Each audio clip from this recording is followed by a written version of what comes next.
good morning and welcome back to another episode of Cruising Freja. This will be one of our last episodes from Asia and our time here. We're a few days away from lifting the boat up on a ship to go to Italy.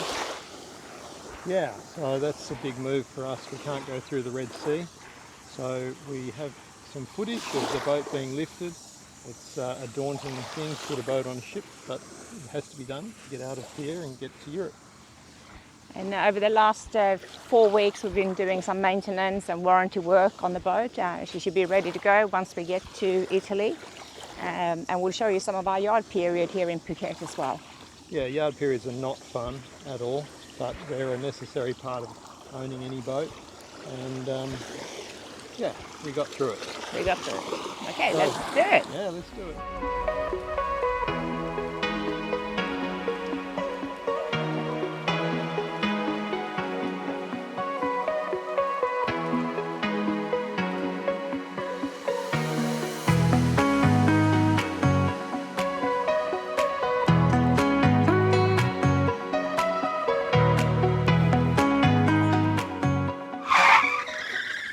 Hang on a minute, this is a boat yacht video.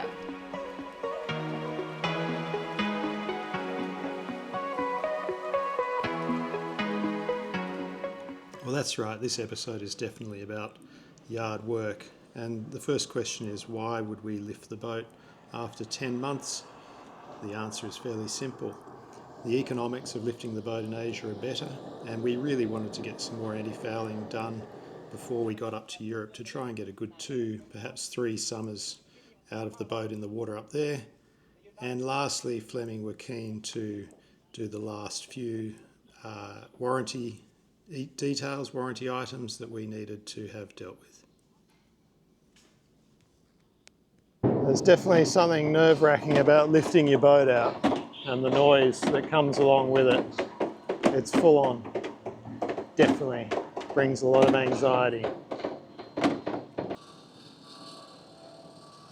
So there she is, Freja being moved by the travel lift. She'll be parked here on the hardstand where they'll chock her under the keel, brace her so she's safe and not at risk of falling over, and then we can get into the work that needs to be done.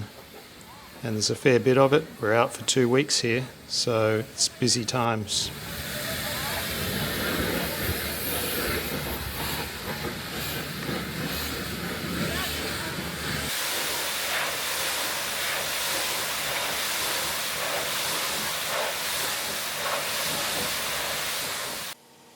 Good morning, this is day 2 of work on the boat. We lifted on Thursday, it's Saturday. They've come a long way, they're very good at getting the jobs done and putting the labour into it. You can see her behind me. I'm actually working on strainers, pulling them out and making sure that they're clean and making sure the insides of the strainers are clean. We do that regularly anyway, but with the boat out of the water we can do a much better job. So that's my job for the day. I'll show you a bit more now. So back in the engine room where we started, I think, this episode, and I'll just show you what I'm doing with the strainers and the various strainers that we showed you already. So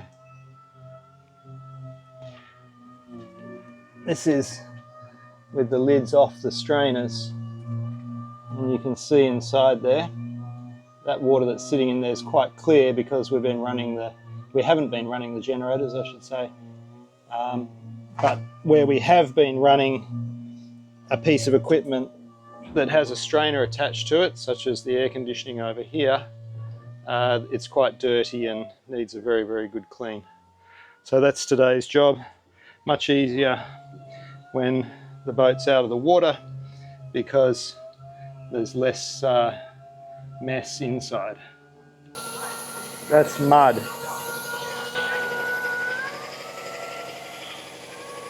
That's my job for the day.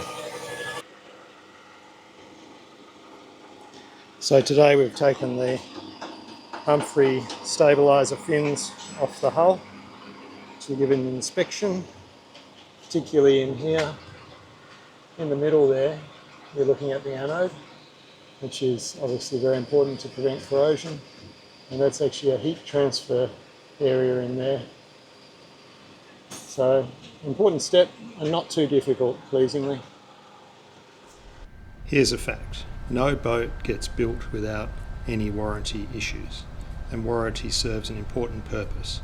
For us, most of the issues have been very minor and very rectifiable, and Fleming have been really going above and beyond to get that dealt with, and we're very happy with that.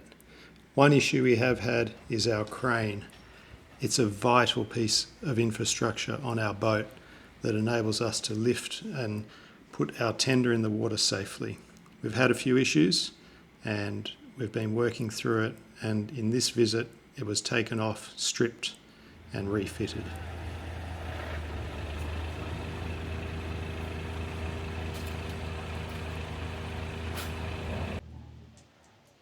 Prop speed still to go on.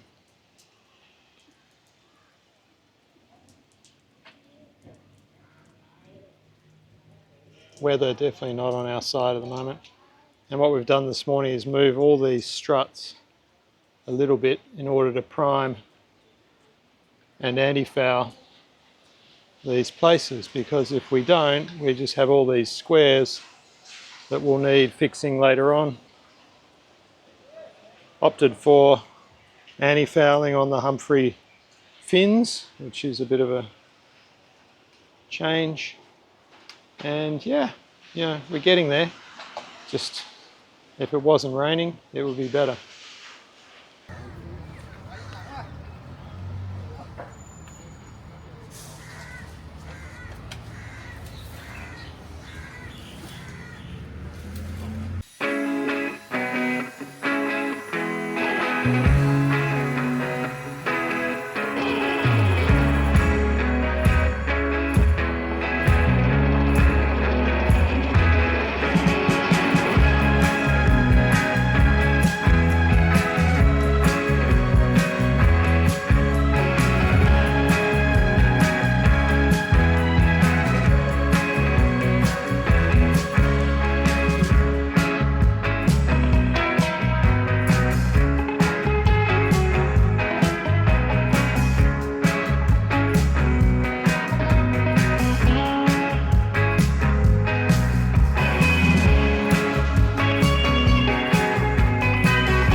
So we're going back into the water tomorrow after nearly 2 weeks up on the hard here in Phuket, Thailand. We've done our anti-fouling, our prop speed, new anodes fitted. Everything is looking really good. Hopefully this will see us through a few summers in Europe.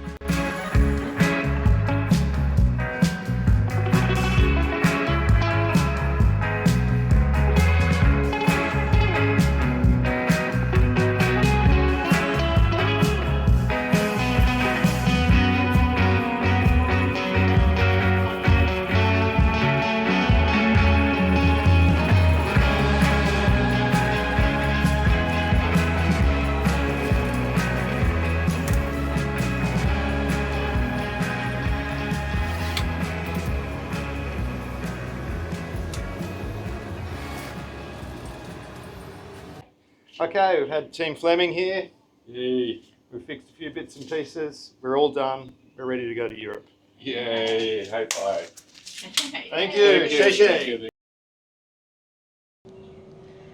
Okay, so a big maintenance period here in Boat Lagoon in Phuket. We've had various jobs done. A lot of it is still under warranty for us since we're not quite 12 months yet. Now we're heading out. We got another 3-4 days and then we're being lifted onto a ship to take us to Italy. We're going with 7-star, so still lots to do. We're wrapping the boat and trying to cover as much of our teak decks and so on as we can. So a few big days ahead, but so good to be on the water again.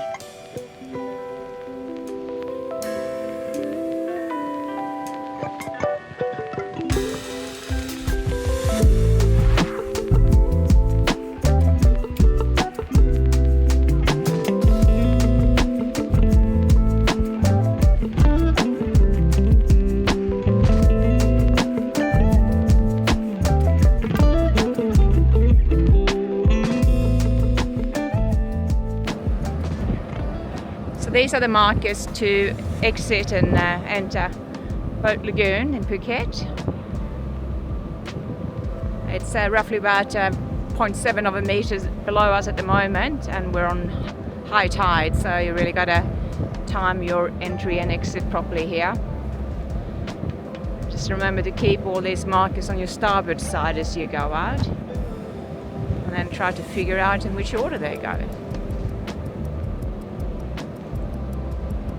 It's a tricky one. Okay, bye.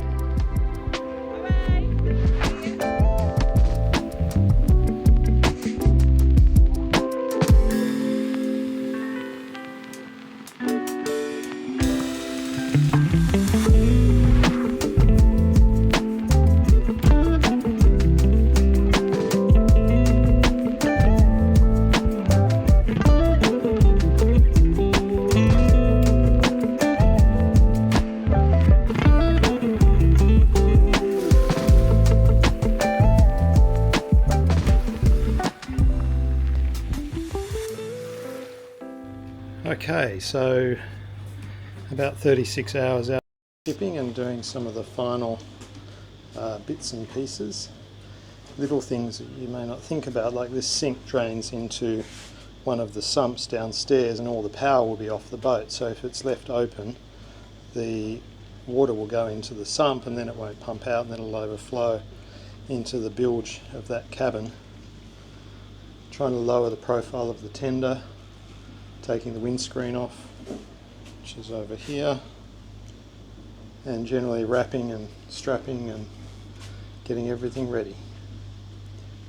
Not long to go, not long to go.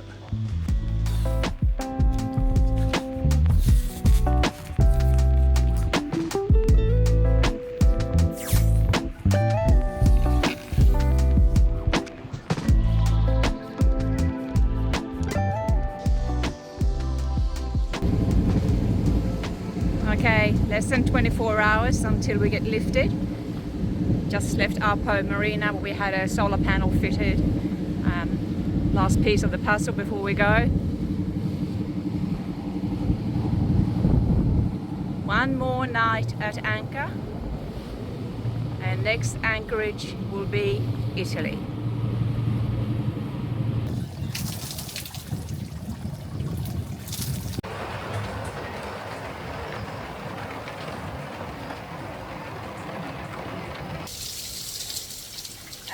Well, this is pretty crazy. It's our last night at anchor in Asia, and we're having one of the closest thunderstorms around us.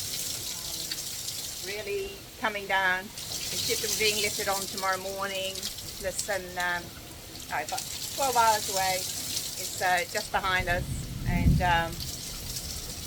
we are feeling pretty,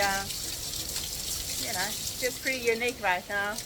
Hopefully Freja can speak to the Thunder God Thor and we'll be all safe and sound through this, but it's amazing.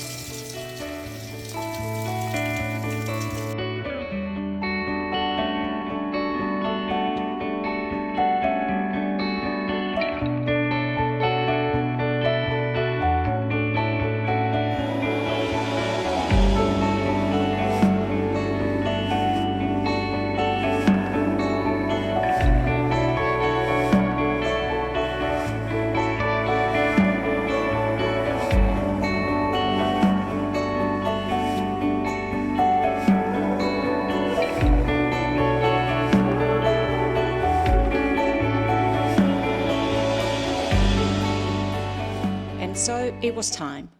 At 7 a.m. we pulled alongside the 7-star heavy lift ship.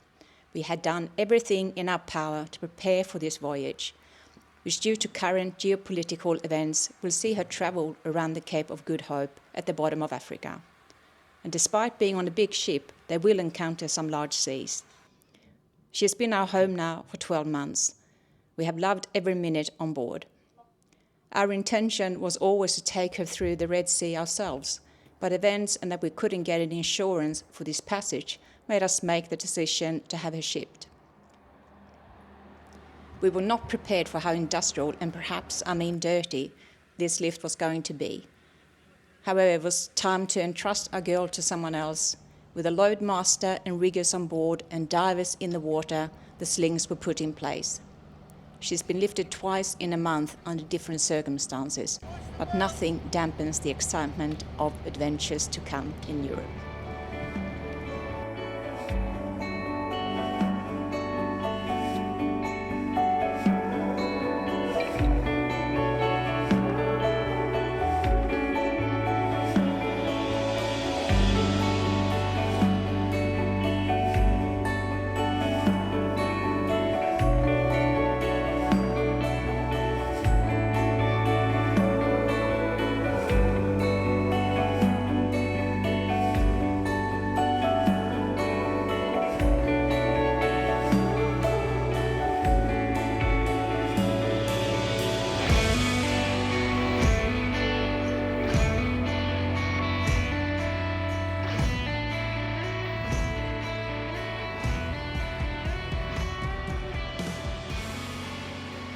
The voyage is expected to take about 28 to 30 days. They will do a stop in Las Palmas in the Canary Islands for bunkering fuel. And after that, on to Genoa in Italy. And that's where we will see you next time. Thank you all so much for watching, and we hope you will continue following our journey on our Fleming 85 as we go along through the Mediterranean.